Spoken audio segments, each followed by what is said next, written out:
They gave my brother everything. They gave me a label I never asked for, 3 years.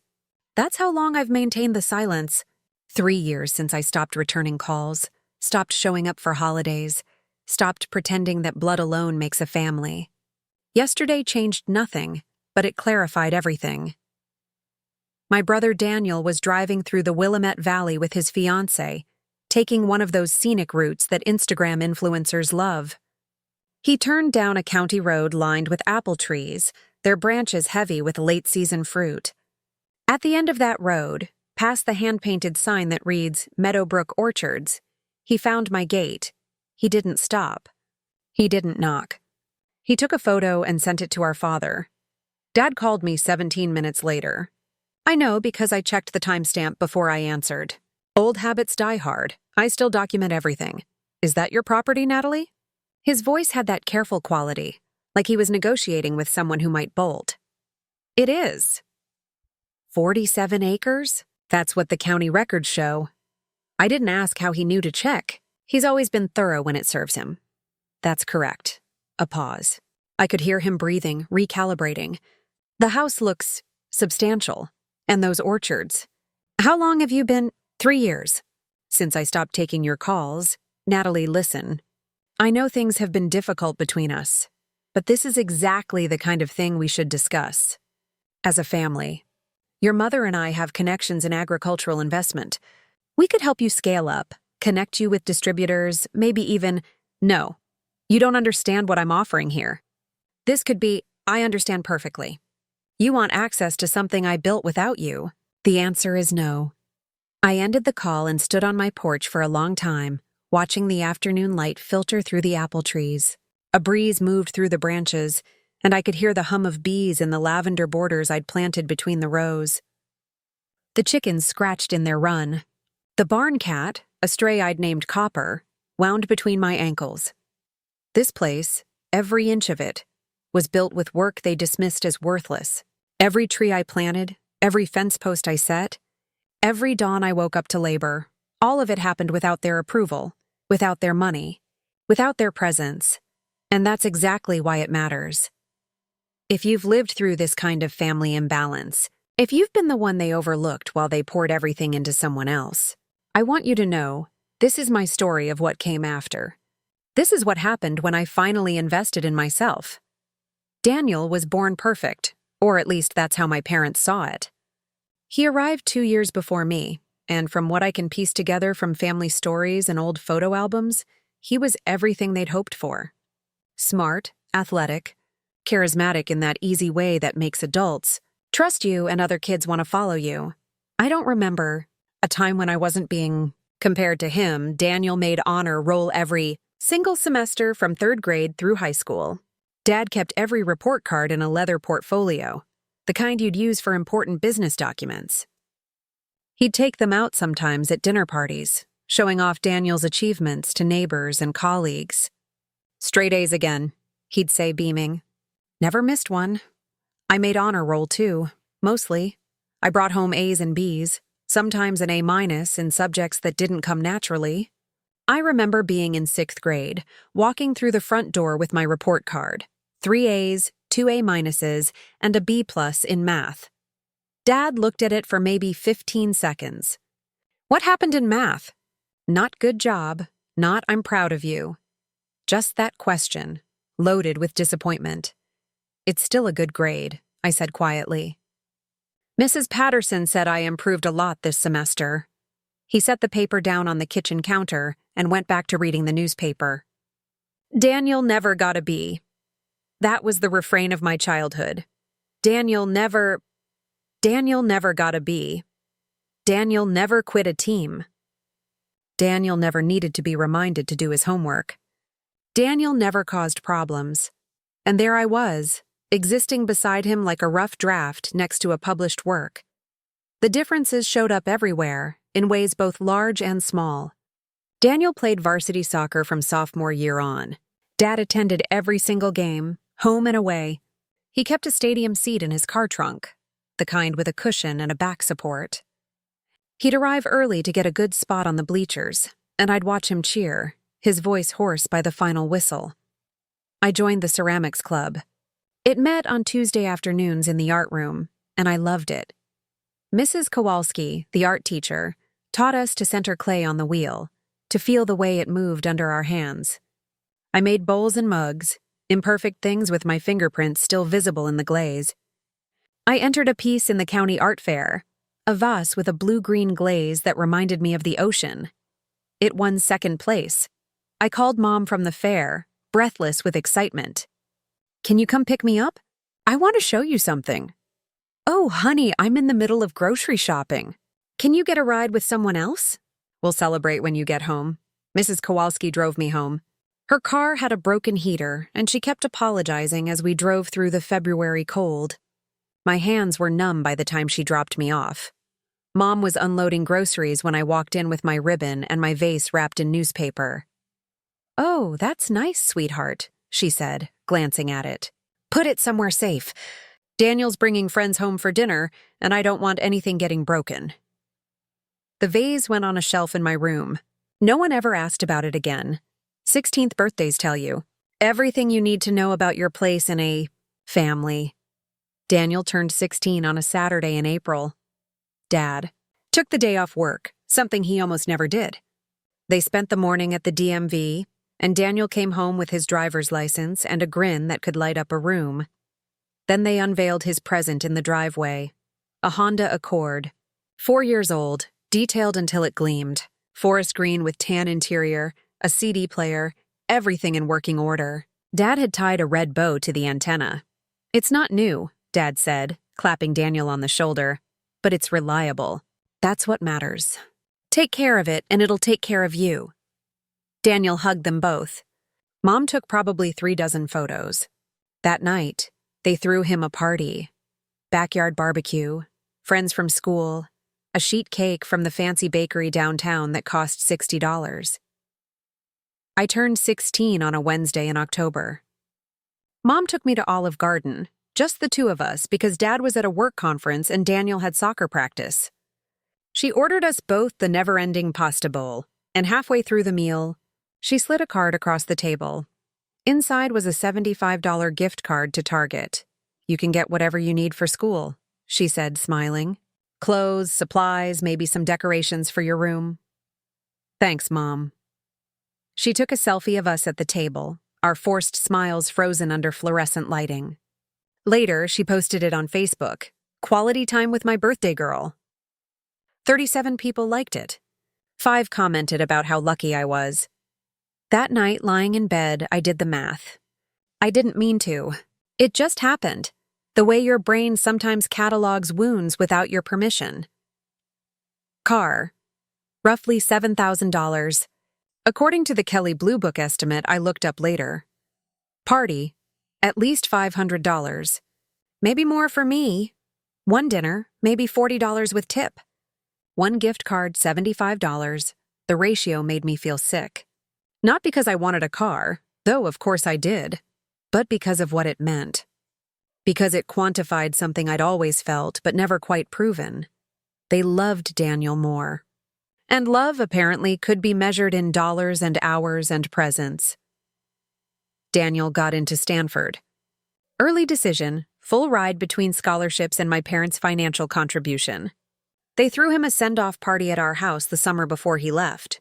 Church friends, neighbors, his entire soccer team. Mom ordered a custom cake shaped like the Stanford logo. Dad gave a speech about how proud they were. How Daniel had always been destined for greatness.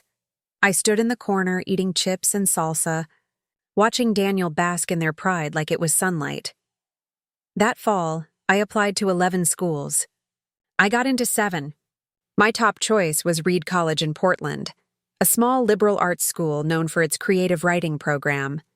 I'd fallen in love with it during a campus visit, walking through the canyon trail on campus, imagining myself studying in those old academic buildings.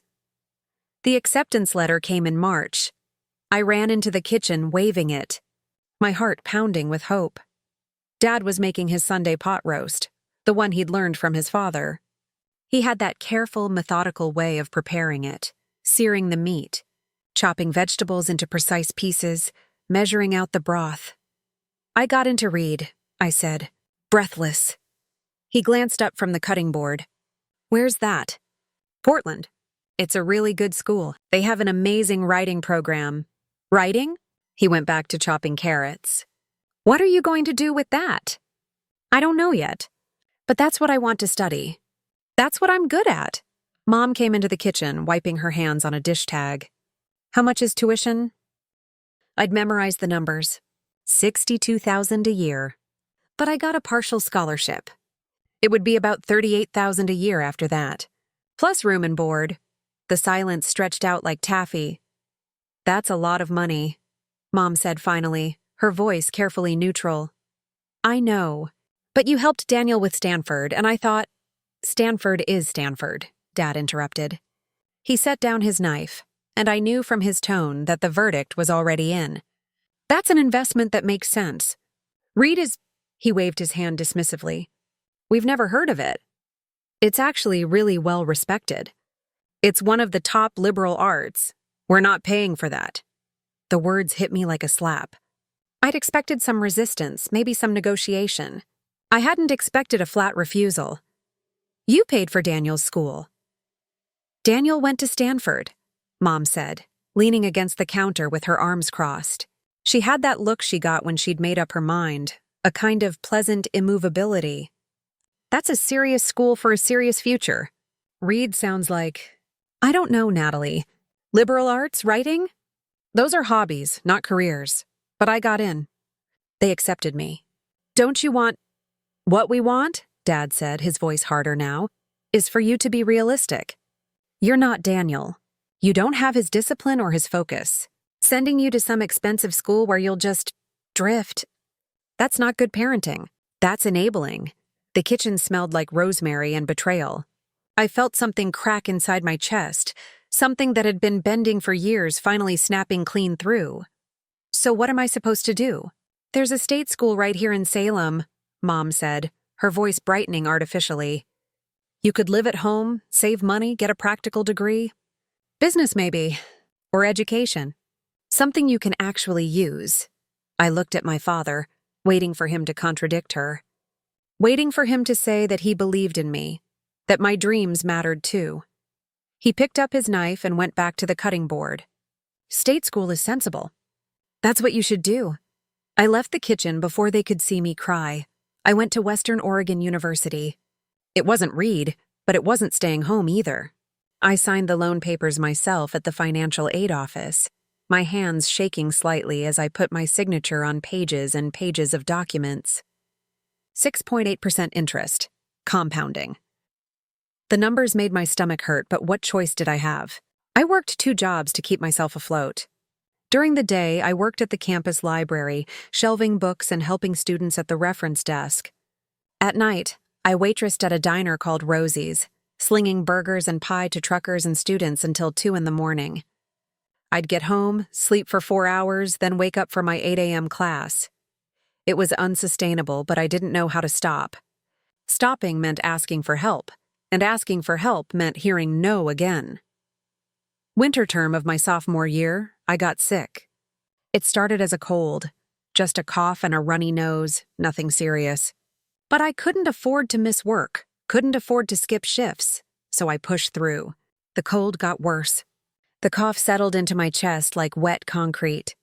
One night, I collapsed in the walk-in freezer at Rosie's, just dropped. My manager, Eddie, found me there, my lips blue, my teeth chattering so hard I thought they'd crack. Jesus, Nat, he said, helping me up. You need a hospital. I need to finish my shift. You need a goddamn... Doctor, go. I'll cover your tables. The urgent care clinic was all. Fluorescent lights and that particular smell of disinfectant and despair. The nurse took my temperature, 103.2, and got me in to see the doctor within 10 minutes. Pneumonia, Dr. Brooks said, listening to my lungs through his stethoscope. Pretty severe. You need rest, antibiotics, and you need to stay home for at least a week. No work. I can't afford a week off. He gave me a look I'd come to recognize over the years, pity mixed with frustration. You can't afford not to. This could get a lot worse. I called home from the clinic parking lot, sitting in my beat-up Toyota Corolla with the heat running. Dad answered. I'm sick, I said. My voice sounded small, childlike. The doctor said it's pneumonia. I needed to tell someone. Pneumonia? How'd you let it get that bad? I've been working 2 jobs. I didn't think. This is exactly what I'm talking about, Natalie. You don't manage your time properly. You don't take care of yourself. Are you taking vitamins? I pressed my forehead against the steering wheel. Dad, you need to be more responsible. Get some rest, take your medicine, and get back to work as soon as you can. Can't afford to fall behind on those loan payments. He hung up. I sat there in the parking lot for 20 minutes, crying so hard I couldn't breathe, which made the coughing worse, which made everything hurt more. My phone rang. I almost didn't answer, but the number was local. Natalie? It's Mrs. Chen. Are you all right? Mrs. Chen was the mother of my roommate, Jennifer. She'd come to visit a few weeks earlier and had insisted on making dinner for all of us. Proper Chinese food, she'd said, not the garbage we ordered from takeout places. She'd stayed for hours, asking us about our classes, our lives, treating us like we mattered. I'm okay, I lied. Jennifer said you were at urgent care. Where are you? I told her. She arrived 15 minutes later in her silver Camry, knocked on my window, and didn't wait for permission before opening my door. Come on, she said. You're coming home with me. Mrs. Chen, I can't. You can and you will. Don't argue with me. I raised 3 children. I know when someone needs help. She drove me to her house, a cozy ranch-style place in Kaiser with a garden full of vegetables and wind chimes. She set me up in Jennifer's old bedroom. Jennifer's younger brother had claimed it. But Mrs. Chen shooed him out without ceremony and brought me soup, tea, and a pile of blankets. Then she handed me an envelope. What's this? Open it. Inside was a check for $750. Mrs. Chen, I can't accept this. She sat down on the edge of the bed, her expression firm but kind. It's not a loan. It's an investment. You're a good person, Natalie. You work hard. You're trying to build something. Sometimes we all need help. Let me help you, I cried again, but differently this time. Someone had shown up. Someone had seen me struggling and decided I was worth helping. The jobs can wait, she said, patting my hand. Rest, get better, then go back and keep fighting. I stayed there for 5 days. Mrs. Chen made me 3 meals a day, congee with pickled vegetables, steamed fish with ginger, broths that tasted like comfort. Her husband, quiet and kind, brought me DVDs of old movies. Jennifer visited every evening after class, filling me in on campus gossip and making sure I knew I wasn't alone. By the time I left, I'd made a decision. I would remember this. I would remember who showed up and who didn't. And when I had the chance, I would show up for someone else the way Mrs. Chen had shown up for me. I started seeing Dr. Rachel Walsh the winter after I recovered from pneumonia. It wasn't something I'd planned. I'd gone to the campus counseling center for what I thought would be a single session about stress management, and somehow I'd ended up scheduling regular appointments. Dr. Walsh was in her 50s. With gray hair, she wore a practical bob and a direct way of speaking that I found oddly comforting. She didn't do the fake sympathy thing. She asked questions, listened carefully, and then told me what she observed. Your family has a pattern, she said during our 3rd session. I'd been telling her about Daniel, about the way my parents treated us differently, about how small they made me feel. What kind of pattern? They've designated roles. Golden child and scapegoat. Daniel gets the investment, the praise, the attention. You get the criticism, the neglect, the impossibly high standards. It's textbook, but why? She shrugged. Sometimes there's no good reason. Sometimes parents have capacity for one child and not 2. Sometimes they see themselves in one kid and not the other. Sometimes it's just arbitrary and deeply unfair. The validation hit me like cool water. Someone was naming it. Someone was confirming that I wasn't crazy, wasn't oversensitive, wasn't imagining the imbalance. What do I do about it? You protect yourself. You build boundaries. You stop expecting them to suddenly become different people. She leaned forward slightly. Here's what I want you to understand, Natalie. You've been waiting for them to see you, to recognize your worth, to apologize. That waiting is keeping you in a pattern of pain. So I just give up? No, you accept reality, and then you build a life that doesn't depend on their approval. Over the next year, Dr. Walsh taught me practical skills.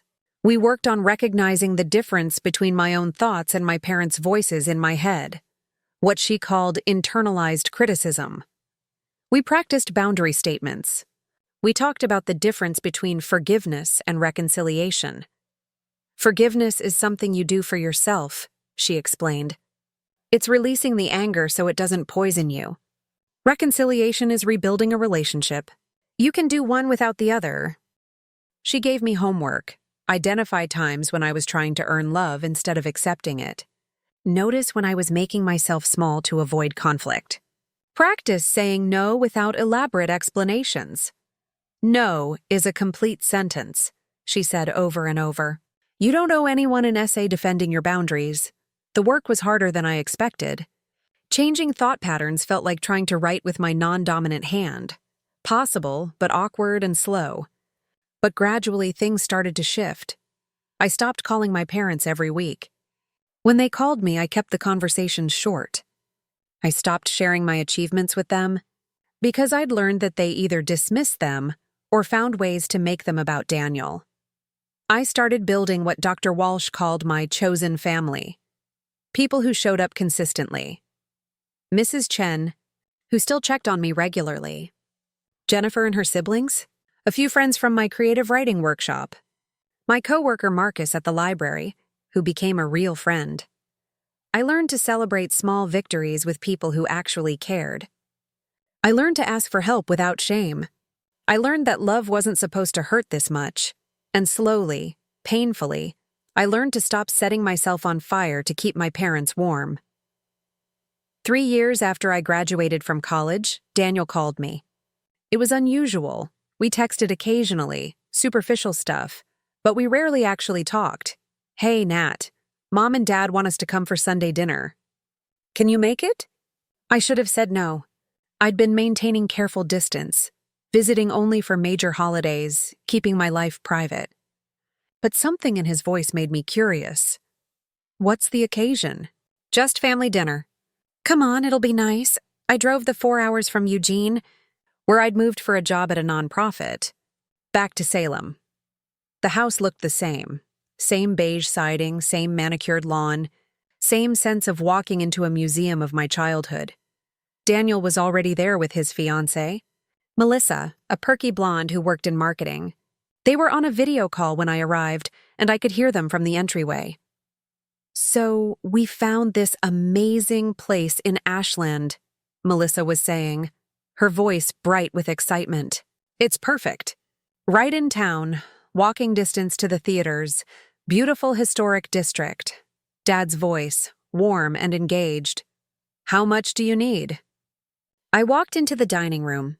They were all gathered around Dad's laptop, looking at photos of a craftsman-style house with a wraparound porch. The down payment is $120, Daniel said. We've got $20,000 saved, so we need about $100 to close the deal. Mom and Dad exchanged one of those looks, the kind where entire conversations happen in silence, built on decades of shared understanding. Consider it done, Dad said. We'll wire it tomorrow. My stomach dropped. You're giving him $100,000? They all turned to look at me like I'd appeared from nowhere. We're investing in his future, Mom said smoothly. She had that pleasant, reasonable tone she used when she'd already decided something and didn't want to be questioned. Daniel and Melissa are starting their life together. We want to help them build equity. What about me? The words came out before I could stop them. What about my student loans? You never helped with those. You didn't even help with college. Dad's expression hardened, that familiar granite look. You chose a state school, Natalie. That was your decision. Because you wouldn't help me go anywhere else. And you paid for Daniel's entire Stanford education. Stanford is a real investment, Mom said, still in that infuriatingly calm voice. It's a prestigious school that leads to a real career. You went to a state school to study creative writing. That's not the same thing. It's still college. It still matters. Daniel shifted uncomfortably, but he didn't say anything. Melissa looked down at her hands. The thing is, Natalie, Dad said, setting down his fork with deliberate precision. You've never been serious about your life. You drift from one thing to another. You don't plan, you don't commit, you don't build anything lasting. Daniel has always had direction. He's earned our support. The words hung in the air like smoke. And what have I earned? He looked at me with something that might have been pity or might have been contempt. It was hard to tell the difference anymore. You're the family disappointment, Natalie. That's just the truth. And throwing money at that won't change it. The room tilted. I waited for someone to argue. For Daniel to defend me. For Mom to soften the blow. For Melissa to look uncomfortable enough that someone would have to acknowledge how cruel that was. No one said anything. I stood up quietly. My legs felt disconnected from my body like I was operating them by remote control. I'm leaving. Sit down, Mom snapped. We're not finished with dinner. I am. I picked up my purse from the counter. I'm finished with all of this. Don't be dramatic, Dad said. I'm not being dramatic. I'm being clear. You've told me exactly what you think of me, and I believe you. So I'm done. I walked out without my coat, even though it was February and raining. The cold hit me like a blessing, sharp and clarifying and clean. I drove the first hour in shock, my hands steady on the wheel while my mind tried to process what had just happened. Then the tears came, hot and angry and full of something I'd been holding back for years. But somewhere around Albany, something shifted. The tears stopped. The hurt hardened into something else, something tougher, something useful. By the time I got home to my studio apartment in Eugene, I'd made a decision. I was done waiting for them to see me. Done trying to earn love that should have been freely given. Done making myself small to fit into their story about who I was. I changed my phone number the next morning. I didn't tell them. I simply disappeared from their access. The first 3 months were the hardest. Guilt tried every door, every window, every crack in my resolve. Thanksgiving arrived with text messages from Daniel. My old number still worked for incoming texts, even though I'd changed it. Mom's upset. Just call her. I didn't respond. Christmas brought voicemails from my mother, her voice cycling through emotions like a slot machine. Concern, anger, manipulation, fake cheer. We miss you. The house isn't the same without you. How can you do this to us during the holidays? Don't you care about family? I saved 2 of the voicemails.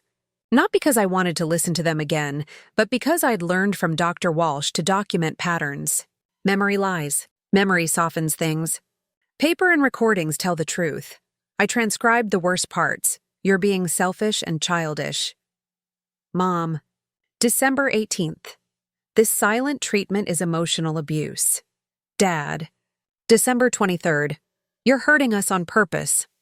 Mom. January 2nd. I read them when the guilt got bad. When that voice in my head said I was being too harsh, too unforgiving, too much. Instead of going home for Christmas, I went to the Chens. Mrs. Chen pulled up a chair at their dining table like I'd always belonged there. Jennifer's brother taught me a card game. Her grandmother, who spoke limited English but had eyes full of stories, kept touching my hand and nodding at me like she understood everything. You belong here, Mrs. Chen said, pressing containers of leftovers into my hands as I left. Always. I cried in my car for 10 minutes before driving home. But they were different tears. Clean ones. In January, I restarted therapy with Dr. Walsh. We did more boundary work. She taught me to identify when I was hearing my parents' voices versus reality. Let's make a list, she said. Every critical thought you have about yourself, write it down. Then mark whether it's something you actually believe or something they taught you to believe. The list was long, devastating, and revealing. You're not good enough. Dad, you're a disappointment. Dad, you don't work hard enough. Mom, you're not as good as Daniel. Both, you'll never amount to anything. Dad, now, Dr. Walsh said, write counterstatements, facts that disprove these messages. I felt ridiculous at first, like I was giving myself participation trophies. But I did it, graduated college despite Zero family support. Worked 2 jobs while maintaining. Good grades paid off 30% of student. Loans ahead of schedule promoted twice at nonprofit job published. 3 articles in regional magazines maintained. Healthy friendships. Read these every morning, Dr. Walsh said, out loud. Your brain needs to hear your voice claiming these truths more often than it hears their criticisms. It felt mechanical at first. Then it felt merciful. I started being deliberate about relationships. I made a rule. I would invest in people who invested in me. I would show up for people who showed up for me. I would stop pouring energy into one-sided connections. Marcus from the library became one of my closest friends. He was quiet, thoughtful, the kind of person who remembered details about your life and asked follow-up questions. When I mentioned wanting to learn woodworking, he taught me basic skills in his garage. When his mother died, I sat with him in the hospital chapel at 3 a.m, not saying anything, just being present. Jennifer and I stayed close even after college.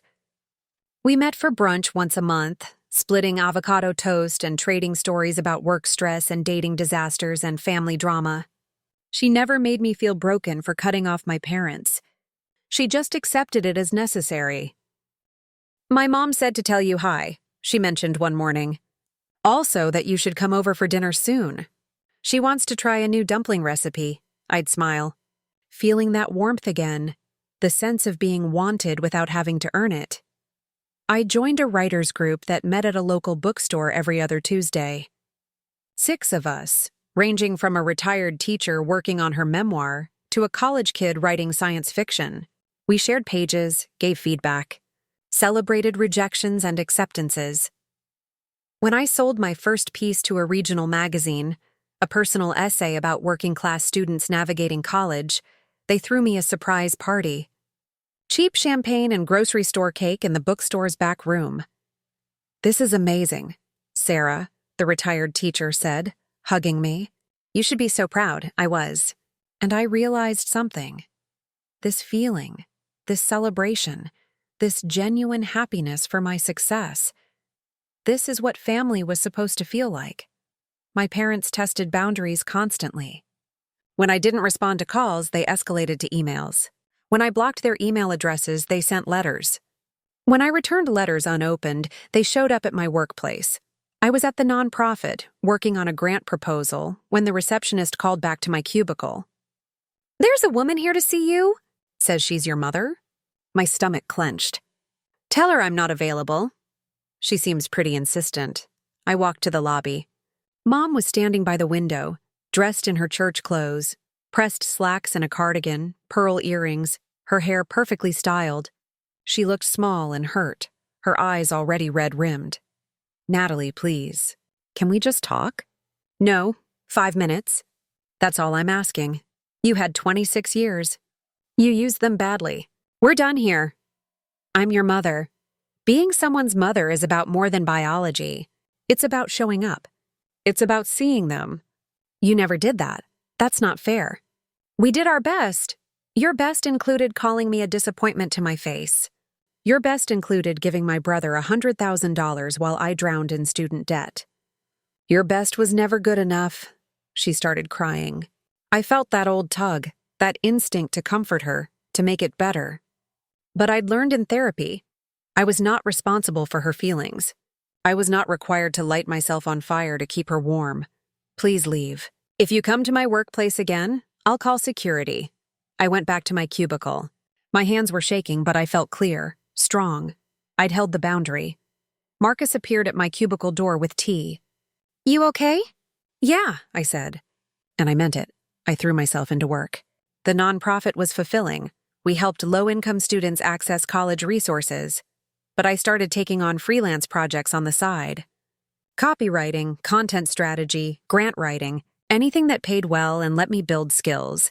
I rebuilt my portfolio methodically. Every project got a case study. Challenge, approach, results. I learned to talk about my work without apologizing, without shrinking myself. Clients started referring other clients. My rates went up. I stopped flinching when I said my prices. A tech company in Portland noticed my work through a client referral. They were building an educational platform and needed someone who understood both content and social mission. The interview went well. The offer arrived on a Tuesday. Senior content strategist, $68,000 a year, benefits, stock options. I signed before doubt could wake up. My manager, Sharon, was everything my parents weren't. She valued problem-solving over perfection. "Show me your thinking," she'd say when I presented ideas.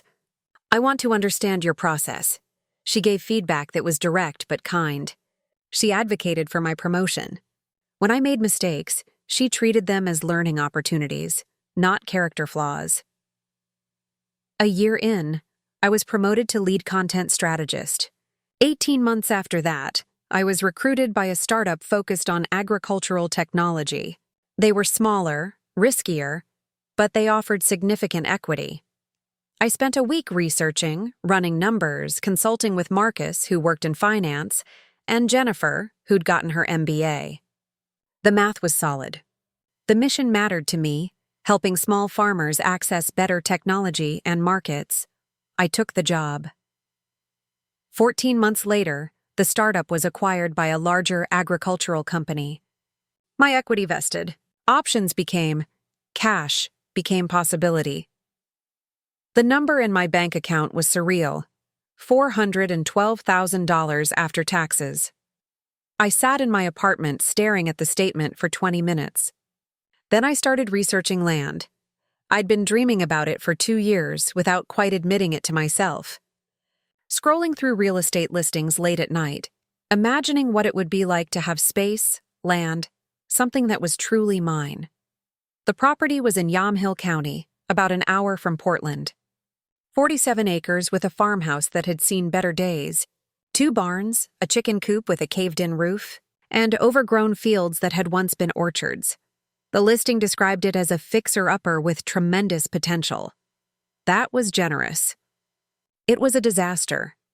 But I drove out to see it on a Saturday morning in March, and the moment I turned onto that gravel driveway, something settled in my chest. The apple trees were still there, gnarled and neglected but alive. The farmhouse had good bones, 1920s construction, real plaster walls, hardwood floors buried under decades of carpet. The land itself was beautiful. Rolling hills, a creek running through the back 40, views of the Coast Range in the distance. I made an offer that day. $280,000, under asking because of the condition. They accepted within 24 hours. The inspection report was 12 pages of problems. Roof needed replacing. Foundation had cracks. Electrical was outdated. Plumbing was questionable at best. Septic system was failing. I hired contractors for the critical infrastructure, roof, foundation, well, septic. Everything else I decided to learn as I went. Marcus thought I was crazy. "You're going to renovate a farmhouse? You've never done construction in your life." "I've never done a lot of things." "That's not a reason not to try." Jennifer was more supportive. "You'll figure it out." "You always do." Mrs. Chen just nodded wisely. "Land is a good investment. In China, we always say, own your earth." I moved in that May with a truck full of furniture from IKEA and Craigslist, a toolkit I barely knew how to use, and a determination that bordered on obsession. The first 6 months were brutal. I kept my remote tech job. They'd agreed to let me work from anywhere, and spent every other waking hour on the house and land. I learned to use a drill without stripping screws. I learned the difference between drywall and plaster. I learned that painting trim takes 3 times longer than you think it will, and that second coats are not optional. I sanded floors on my hands and knees, wearing through knee pads and developing calluses in new places. The wood grain emerged slowly under patient passes, with increasingly fine sandpaper, patterns that had been hidden under ugly carpet for decades. I painted walls in the evenings, my playlist cycling through the same albums while I worked my way through room after room. Each coat of paint felt like erasing the past and claiming the future. The kitchen was the biggest project. I tore out the 1970s cabinets myself, removing approximately 1 million screws and discovering 3 different layers of linoleum. I installed IKEA cabinets with instructions that felt like they were written by someone who'd never actually built anything. I learned to cut tile. I learned that grout is harder than it looks. YouTube became my teacher. I watched probably 500 hours of home renovation tutorials, taking notes, pausing and rewinding until I understood. I failed constantly. I had to redo the bathroom tile 3 times before I got it right. I accidentally drilled through a water pipe and spent an afternoon soaking wet, frantically trying to turn off the main valve. I mixed concrete wrong and had to jackhammer out a patio and start over. But I learned. And every mistake made me better. A neighbor, Tom, stopped by one afternoon in July. He was in his 60s, weathered and kind, and he'd lived on the adjacent property for 40 years. "Saw you working on the place," he said. "Looks good, thanks. It's slow going. You thinking about doing anything with those old orchards?" I looked out at the fields. The apple trees were overgrown, unpruned for probably a decade. But they were still producing fruit. Small, irregular apples that the deer had been enjoying. "I don't know anything about orchards," he smiled. "I could teach you, if you're interested." Tom became my mentor in apple cultivation. He taught me about pruning, when to cut, where to cut, how to shape the tree for better production. He taught me about pest management, disease prevention, soil health. "Apples are forgiving," he said, demonstrating a pruning cut. "You can make a lot of mistakes and they'll still produce. But treat them right, and they'll take care of you." We spent that summer bringing the orchard back. I bought a used tractor and learned to drive it, jerking and stalling my way across the fields until I got the feel for it. We cleared brush, pruned the trees back to healthy wood, added compost around the root zones. That fall, the trees produced the best crop they'd had in years. Not much, maybe 40 bushels across all the trees, but it felt like magic, like I'd helped bring something back to life. Tom mentioned beekeeping one afternoon while we were working on irrigation. "Apples need pollinators. You should think about keeping some hives." I don't know anything about bees. Nobody does until they learn. I've got extra equipment. I could help you get started. The bees arrived in April, 3 nucleus colonies, each with a queen and a few thousand workers. Tom set them up in wooden boxes at the edge of the orchard and taught me the basics. "Calm hands," he said, demonstrating how to open a hive without gloves. "Slow movements. They're not aggressive unless you give them a reason." I was terrified at first. The humming, the sheer number of bees, the fear of being stung. But Tom was patient, and gradually I learned to move slowly, to read the hive's mood, to work with the bees instead of against them. Beekeeping taught me a different kind of patience. You can't force bees to do anything. You can only create conditions where they thrive and then let them do what they do naturally. By June, I had 6 hives. By August, I was harvesting honey, golden, floral, complex. I bottled it in mason jars with handwritten labels and gave it to friends. "This is amazing," Jennifer said, trying it on toast. "You should sell this." Maybe. But the idea took root. I started researching. Honey production, farmers markets, licensing requirements, pricing. I expanded the bee operation to 10 hives. I planted lavender between the apple rows. Hundreds of plants, small and vulnerable at first, but growing. Lavender loves bees, and bees love lavender. The combination created honey with a distinct floral flavor that people raved about. I started attending the local farmers market on Saturdays. I brought honey, lavender bundles, small herbal sachets I'd learned to make. I made enough to cover expenses the first few weeks, then started actually profiting. The land was starting to pay for itself. I got chickens because it seemed practical, fresh eggs, pest control, fertilizer for the garden. I built them a coop from reclaimed wood and wire mesh, following plans I found online. 10 hens arrived as pullets, young birds just starting to lay.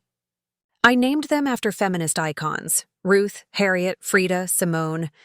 They were ridiculous and endearing, scratching in the dirt, squabbling over treats, producing eggs that tasted nothing like store-bought. The goats were Tom's idea. "You've got all that brush and bramble. Goats will clear it and fertilize while they're at it." I got 4, 2 Nigerians, a La Mancha, and a mixed breed Tom's friend was rehoming. They were chaos incarnate, climbing on everything, eating things they shouldn't, bleating at me whenever they saw me coming. But they did clear the brush, aggressively, enthusiastically. They turned impenetrable thickets into clear ground in weeks. I started expanding the lavender fields. 5 acres, then 10, then 15. I learned about soil pH, drainage, cultivar selection. I read extension service guides at midnight, taking notes like I was studying for finals. The first major harvest was a revelation.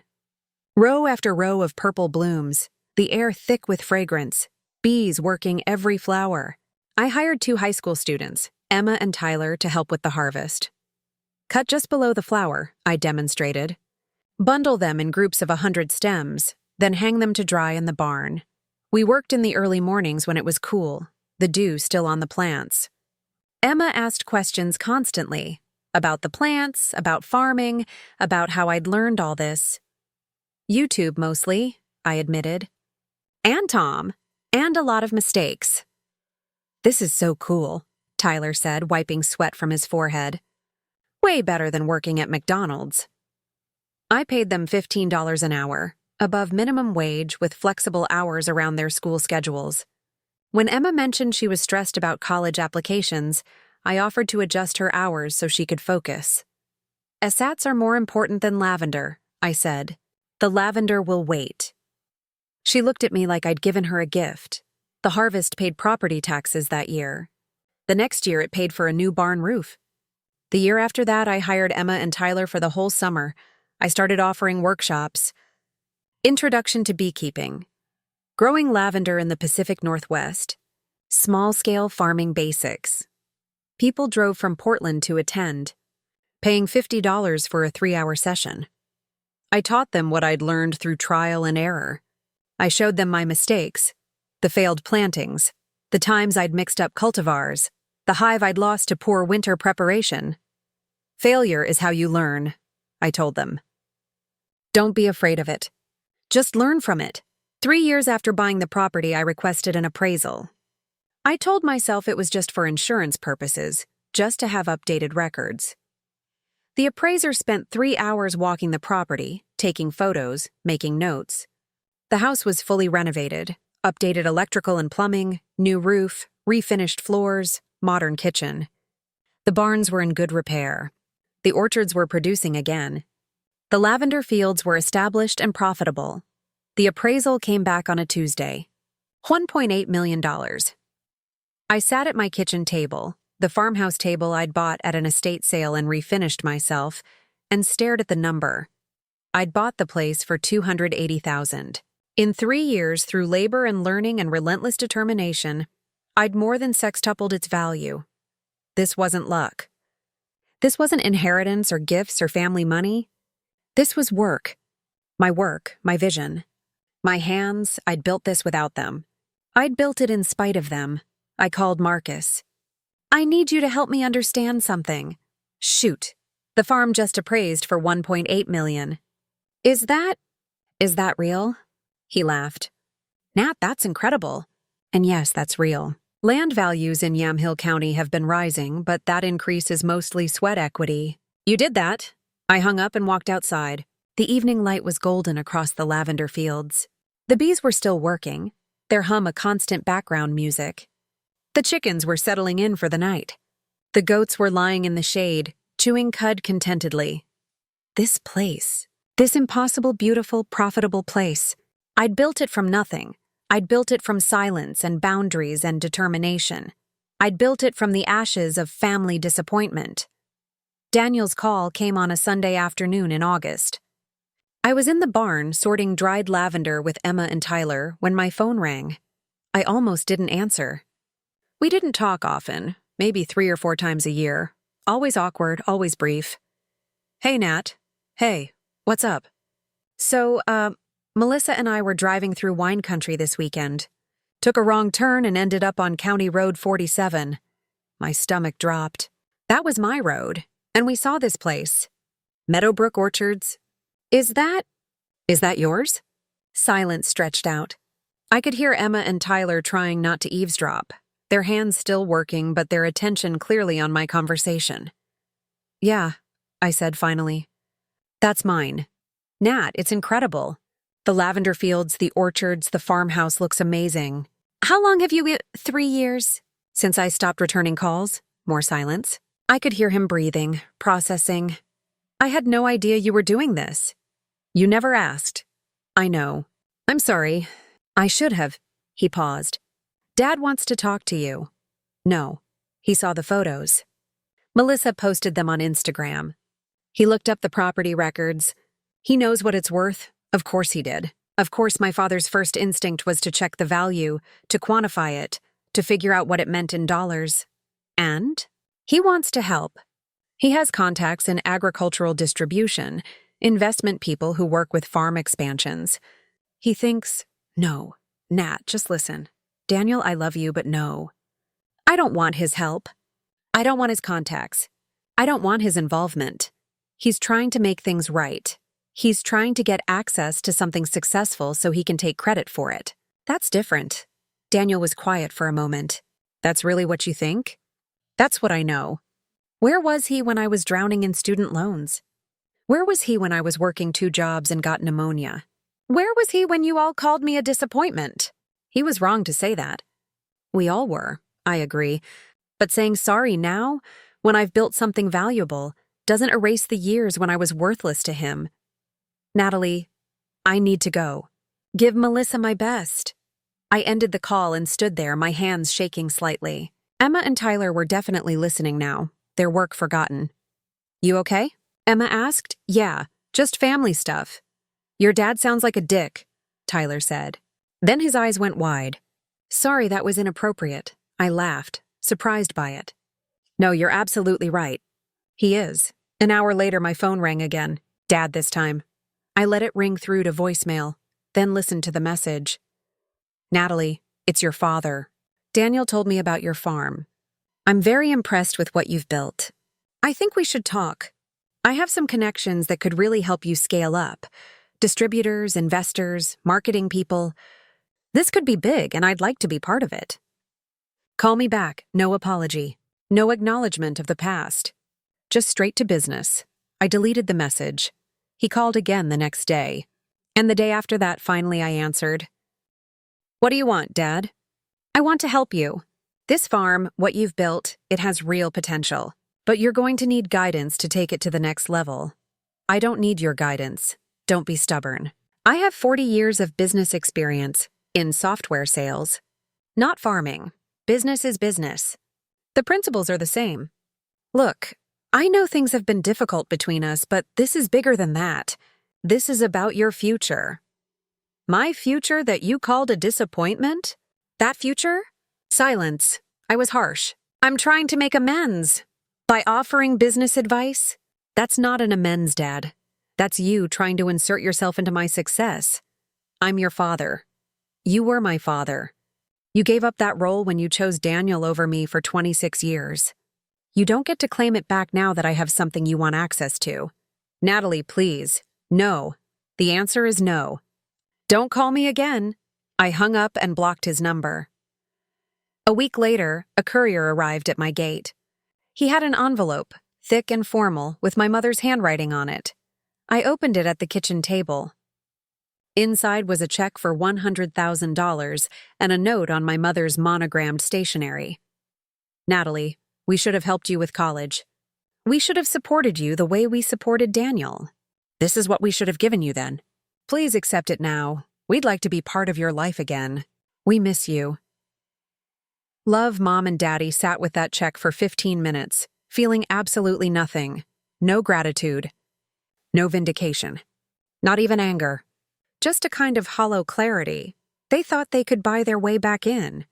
They thought money could erase years of neglect, of comparison, of being told I didn't matter. They thought love was a transaction. I put the check through my paper shredder. Crosscut so the pieces were tiny and irretrievable. I watched the numbers disappear into confetti. Then I wrote a note on a blank index card. You can't buy forgiveness. I put the shredded pieces in an envelope and mailed it back. Certified mail, signature required. My mother called 6 times that day. I didn't answer. She sent an email. How dare you? We were trying to help. This is exactly why we can't have a relationship with you. You're ungrateful and cruel. I archived it in a folder labeled evidence and didn't respond. Dad showed up in person 3 weeks later. I was in the orchard, checking the irrigation system, when the camera alert chimed on my phone. I pulled it up and saw him standing at the gate in khakis and a polo shirt, looking smaller than I remembered. I walked back to the house and pressed the intercom button. Leave. He looked up at the camera, and I could see his face clearly on the screen. He looked older, tired. Natalie, please. Just give me 5 minutes. You had 26 years. You used them poorly. I know I was wrong. I know I hurt you. I'm sorry. The words were right, but something about the delivery felt off. Like he'd practiced them but didn't quite believe them. Why are you sorry now? Why not 5 years ago? Why not when you called me a disappointment? I'm trying to make this right. No, you're trying to get access. There's a difference. Can't we move past this? Can't we be a family again? We're not a family, Dad. Families show up. Families invest in each other. Families don't tell their children their disappointments and then ask for forgiveness when those children succeed. I've apologized. You've said words. That's not the same as an apology. An apology requires understanding what you did wrong and making amends. You don't understand, and you're not actually sorry. You just want something from me. He stared at the closed gate. I could see him searching for the right words, the magic combination that would get him through. Please, Natalie. We're your parents. Don't we deserve another chance? Deserve? I felt something harden in my chest. Dad, you didn't just make mistakes. You made choices. For 2.5 decades, you chose Daniel over me. You chose to dismiss my accomplishments and celebrate his. You chose to fund his education and tell me mine wasn't worth it. You chose to give him $100,000 for a house while I drowned in student debt. Those were choices. We thought we were teaching you resilience. Bullshit. You were playing favorites and you got comfortable with it. And now that I've built something valuable, you want in. But that's not how this works. What do you want from me? The question surprised me. What did I want? Nothing, I said finally. I don't want anything from you. That's the point. I don't need your approval or your help or your presence. I've built a life without you, and it's better than anything you could have given me. So that's it? You're just going to shut us out forever? I'm going to protect myself. That's what I should have done years ago. He stood there for another minute, then 2. Finally, he turned and walked back to his car. I logged the visit with date and time, then went back to the orchard. The trees needed checking. The work didn't stop for drama. Dr. Walsh and I talked about it in our next session. I'd kept seeing her remotely, video calls every other week, maintaining the tools that had helped me build boundaries. How do you feel about seeing your father? She asked. I don't know. Empty? Relieved? I thought it would feel more significant. Sometimes closure feels less like a door slamming and more like a door quietly clicking shut. I think I've forgiven them, I said slowly, testing the words. Not because they deserve it, but because holding on to the anger was hurting me more than them. Forgiveness is a gift you give yourself, but I don't want to reconcile. Is that okay? She smiled. Forgiveness and reconciliation are separate things. You can forgive someone for your own peace while still recognizing that a relationship with them isn't healthy or safe. You're allowed to forgive and still maintain boundaries. They don't understand that. They think forgiveness means everything goes back to normal. That's their misunderstanding, not your responsibility to correct. I thought about that as I drove home. The late afternoon sun was golden across the fields, and the lavender was starting to bloom again. Another season, another cycle of growth. I'd forgiven my parents. Not in a grand gesture, not in a tearful reconciliation, but quietly, privately, in the space, between therapy sessions and farm work and building a life I actually wanted. I'd forgiven them because carrying that hurt was like hauling rocks, exhausting and pointless. But forgiveness didn't mean forgetting. It didn't mean pretending they hadn't shaped me with their neglect.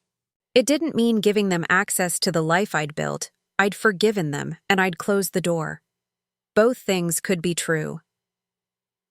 Year 4 brought the best harvest yet. The orchards produced over 200 bushels of apples. The lavender fields yielded enough for 300 pounds of dried flowers and 40 gallons of essential oil I'd learned to distill. The honey harvest was exceptional. The bees had thrived, and I'd expanded to 15 hives. I bottled 500 pounds of honey, selling it at farmers markets, local stores, and through an online shop I'd finally set up. Gross revenue for the year, $270,000. After expenses. $140,000 in profit. The farm wasn't just supporting itself. It was supporting me. I kept my tech job part-time, 15 hours a week, mostly strategic work I could do remotely. The income was nice, but I didn't need it anymore. I kept it because I liked the work and wanted the insurance. Emma had gone off to Oregon State for agricultural science.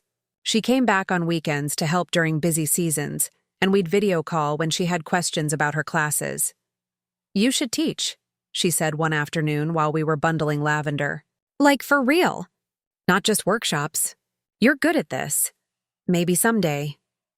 Tyler had stayed local, enrolling at the community college and working for me 20 hours a week. He'd gotten good at the business side, managing inventory, updating the website, handling farmers market logistics. "You should hire more people," he said. "Scale up. You could triple production if you wanted." Maybe. I'm not sure I want to triple production. I like this size. He looked at me like I was crazy. "But you could make so much more money." "I make enough." More money means more stress, more employees, more complications. This feels right. I'd learned that about myself over the past few years. I didn't want to build an empire.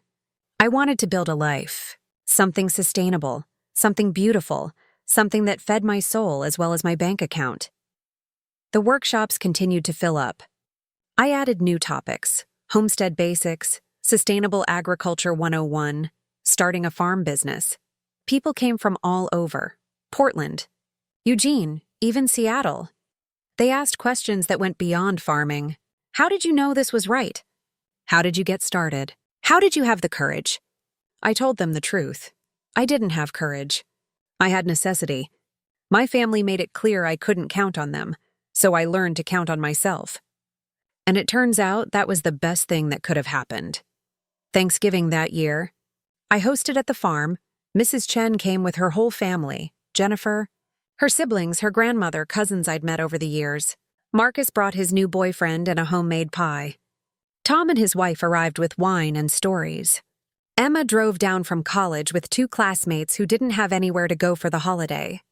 Tyler brought his mom, who'd been working double shifts all year. We crowded around the long farmhouse table I'd built from reclaimed wood, 23 of us in total, passing dishes and laughing and telling stories. Mrs. Chen had taught me to make proper dumplings, and we'd spent the morning folding them together. Tom's wife brought her famous cranberry sauce. Marcus's boyfriend made a vegetarian Wellington that was better than any turkey I'd ever had. Before we ate, I stood up to say something. I wasn't usually one for speeches, but it felt important. I just want to say thank you. To all of you. For showing up. For being here. For being family when biology failed me. Mrs. Chen raised her glass. To chosen family. To chosen family, everyone echoed. I looked around the table at these people who'd become my home. Mrs. Chen, who'd seen me when I was sick and scared and had refused to let me struggle alone. Marcus, who'd taught me about finance and woodworking and how to be a good friend. Jennifer, who'd stuck with me through everything. Tom, who'd taught me farming without judgment or condescension. Emma and Tyler, who reminded me why this work mattered. This was family. Not the family I was born into, but the one I'd chosen. The one that had chosen me back. My phone buzzed. A text from Daniel. "Happy Thanksgiving. Miss you?" I looked at it for a moment, then set the phone aside. Maybe someday I'd respond. Maybe someday we'd rebuild some kind of relationship. But not today. Today was for the people who'd actually shown up. It's been 5 years now since I bought this place.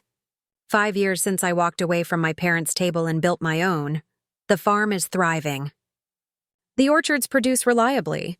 The lavender fields have expanded to 20 acres. The bees multiply every season. I've added a small greenhouse, a root cellar, a farm stand at the end of the driveway where people can buy honey and lavender products on the honor system. I hired 3 full-time employees this year, people from the community who needed work, who wanted to learn, who showed up consistently. I pay them above market rate with benefits because I remember what it's like to work 2 jobs and still barely make it. The workshops have evolved into a mentorship program. I take on 2 or 3 aspiring farmers each year, teaching them everything I know. Some of them go on to start their own operations. Some realize farming isn't for them. All of them leave with more skills than they came with. I still see Dr. Walsh monthly, still document things that matter, still practice boundaries like muscle memory. My parents still try occasionally. A birthday card in the mail, an email at Christmas. I file them away, neither angry nor moved. They're just part of the past, like the old carpet I ripped out or the broken fence I replaced. Daniel and I text sometimes. Surface stuff. He seems happy with Melissa. They had a baby last year, a girl they named Claire. He sent photos, and I sent a gift. We're cordial but not close. Maybe someday we'll rebuild something. Maybe not. I've dated a few people over the years. Nothing serious yet. I'm still learning how to let people in, how to trust that love doesn't have to hurt, how to believe I'm worth showing up for. But I'm learning. Some mornings, I stand at the fence line and look out over the property. The apple trees in neat rows, the lavender fields purple in bloom, the barn with its fresh paint, the farmhouse that's become home. I think about the girl I was, desperate for approval, convinced she was a disappointment, drowning in debt and doubt. I think about the woman I've become, independent, capable, clear about her worth. The land didn't save me. I saved myself, but the land gave me space to do it. Space to grow, to fail, to learn, to build something that was entirely mine. They gave my brother everything. They gave me a label I never asked for, so I gave myself land, and silence, and boundaries, and a life worth living. If you've lived through family imbalance, if you've been overlooked while someone else got everything, if you've been called names that aren't true, I want you to know, you can build something they can't touch. You can invest in yourself when they won't. You can create a family that actually shows up. It won't be easy. It'll hurt like hell sometimes. You'll have moments of doubt and grief and anger. But on the other side of those boundaries, there's possibility. There's peace. There's a version of yourself that isn't defined by their limitations. I kept the land. I kept my name. I kept my boundaries. And I built a life they'll never have access to.